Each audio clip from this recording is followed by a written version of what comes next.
Hey friends, wanted to speak about the legendary troop situation as it evolves in the roster. And so, some thoughts. Let's go into my roster. Okay, so this is my farming team. Goes auto, and most of the times, in fact, a lot of the quests also it completes. Let me tap this, the blue. So today I was able to pull the dark, so that completes 4 different colors in my legendary troop roster. Now the only color that is missing is blue. And I've decided to not pull because I don't need to. I have optimized my spends on the game more than a year back, and that has actually helped me not get quite a few heroes, which would have come. As one can see, spending players are able to pick up a lot of heroes, but at the same time, I realize I don't need all the heroes because I've got massive number of heroes that are really amazing, but they're just sitting twiddling their thumbs in the roster. So same is the situation going to be with the legendary troops. Not all of them will get used all the time. So that's the myth I want to break, that not all of them are required at all. Let's look into what is there in front of us. If we can understand, not all legendary troops of all the talent classes are required. Lot of freedom happens in the head, which translates into freedom in the roster on the device where we play this game. So that's the part that I'm going to talk over here. So what is the situation? I've got a legendary fighter and cleric troop, which will work on the fighter and the cleric heroes, and to rest of the fellows they will be like the red. The bottom portion will not be available, only the upper portion, which is the attack, defense, HP, and the mana percentages of the respective troop will be available to the hero it is serving, connected to, or put on. So for me personally, the upper half is good enough. When that part gets sorted in my head and I'm not chasing 1, 2, 5, 6% HP, or maybe even a little bit of defense, then I'm free. Because what is the main thing that the troop brings to the table? For me, having played this game for 4+ years, 4 years, 1 month, first month, this is the first month of the 5th year started, mana is my topmost benefit that comes from the troop. And the legendary troops give 11% mana, which takes care of 80% of the heroes in my roster. How? All the tower heroes get covered in it. All the, in terms of charging in 3 matches or at functionally fast speed. Tower heroes get covered. Very fast heroes get covered. Fast heroes get covered. Average speed heroes with a costume get covered, because the costume bonus is 5, which adds on to this 11%. And average speed heroes with talent node having been cleared with the 2% or 4% mana, depending on which talent you are talking about. Certain talents give 4% mana, and certain talents give it much earlier, I think at 10th or 11th node or something like that, or maybe earlier, which means the troop doesn't need to be even fully emblem till 20. So the average speed troops who have got the talent node cleared and giving the 2% adds on to this 11, which is 13% bonus, and the average speed hero charges in 3 matches. So That takes care of a lot of heroes. For me, and hence, legendary troops, upper portion is good enough.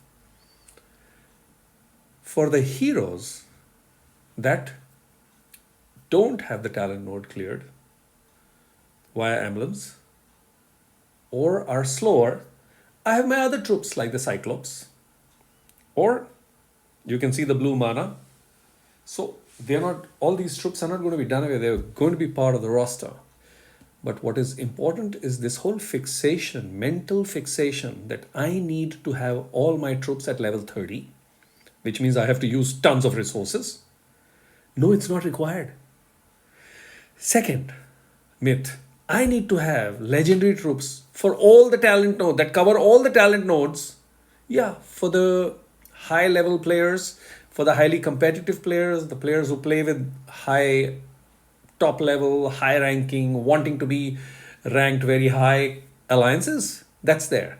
But for 98%, 99% of the players, it is irrelevant. It's just this fixation that I have got the troop, which means the troop has to land at 30. No, it doesn't have to land at 30. And by me not taking the troops to 30 immediately, saves me a lot of resources. Primarily, the main resources that I get saved and available to me are the feeder troops of all types. These troops I can put to use to bring up certain troops of mine, like say, look at the blue. I have got this one at 17, I can take to 26 quickly. And I have this one at 11, which will require resources to land up at level 26. And these are the two fellows that I plan to take to 26, not touching the level 30, level 27 Cyclops, and level 23 Mana. I'm going to leave those three to keep doing their job, and I'm going to work towards taking this one to level 26 first, because it can reach faster, and convert when the conversion becomes available to me after 9 days. The clock is ticking. So that will give me my first legendary blue. Obviously, I will decide which class, but for all my legendary heroes on defense, where legendary troops are allowed, the top, this is fine. Those are good stats to add on to heroes.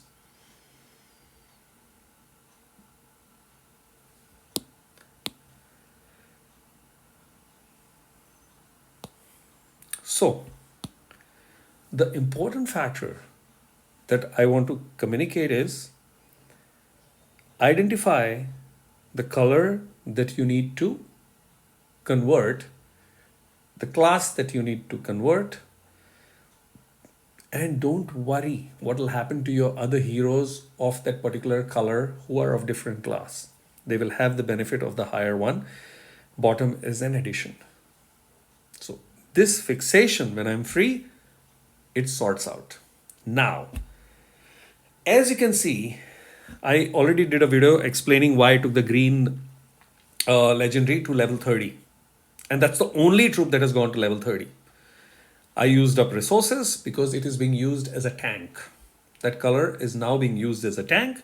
I will obviously take the dark one also to level 30 because that is used as a tank. So these two colors will be at level 30 because they get used as a tank at this particular moment.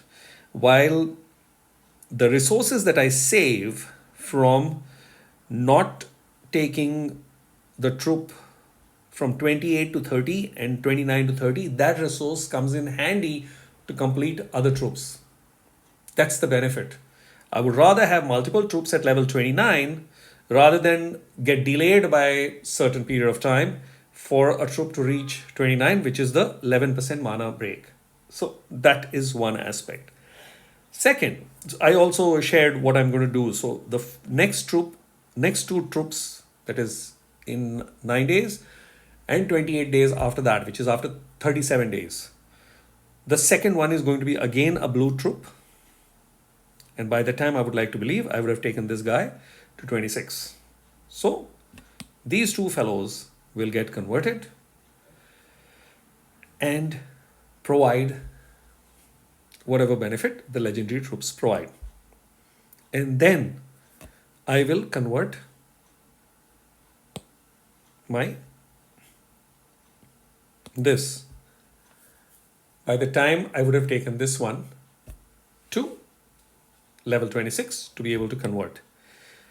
So that is where all the resources come into play when it comes to food, when it comes to feeders, which provide XP. And that's why I'm holding off troops. Now somebody may be smart and ask, why is my this troop, the mana troop, at level 30?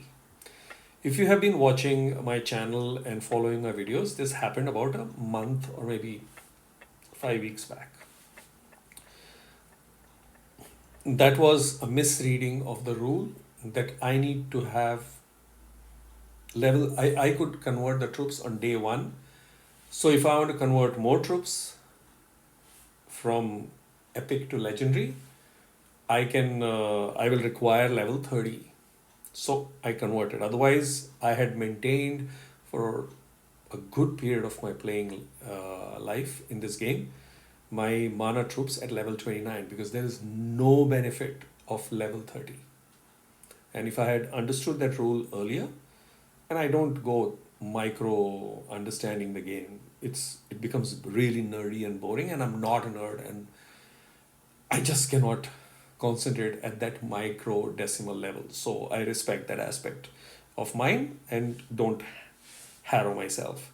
So I missed that particular part. Otherwise, it would have been very happily sitting at level 29, and one epic trainer troop would have been sitting. So I converted all the 5 colors, so 5 of them would have been sitting. But okay, I also had the luxury of having collected quite a bit of them, so I put them to use. So it came from within the game. It's not something that I went and bought from here and there. So having said that, that's it.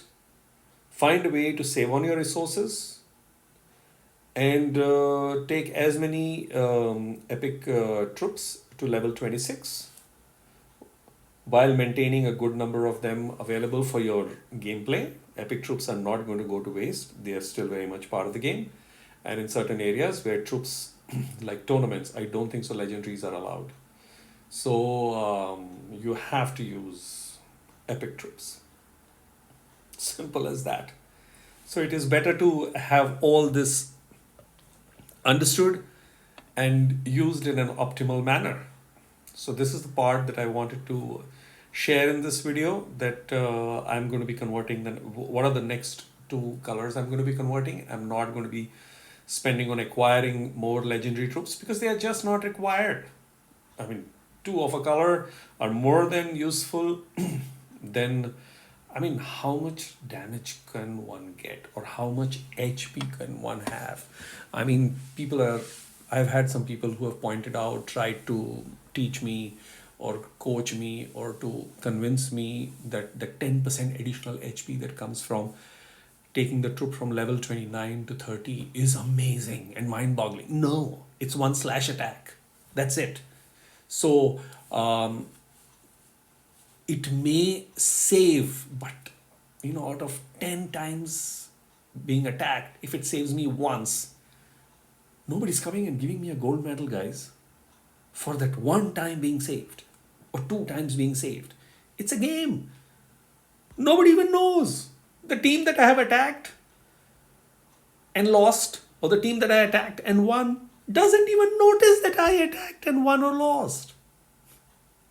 So there is no need to be so crazy, calculatively serious for that 1 level to gain the 10-11% extra HP. Please take care of yourself and avoid that hassle, harrowing approach. So that's what I tell myself. So I'm going to give what I give myself to everybody else. That's what this channel is for in terms of communication, sharing strategies, and so on and so forth. So this is the part that I wanted to show. There's nothing fancy on the screen. Uh, this is how it looks. And that's about it. Hope this helps. It's helping me. And see you in the next video. Cheers.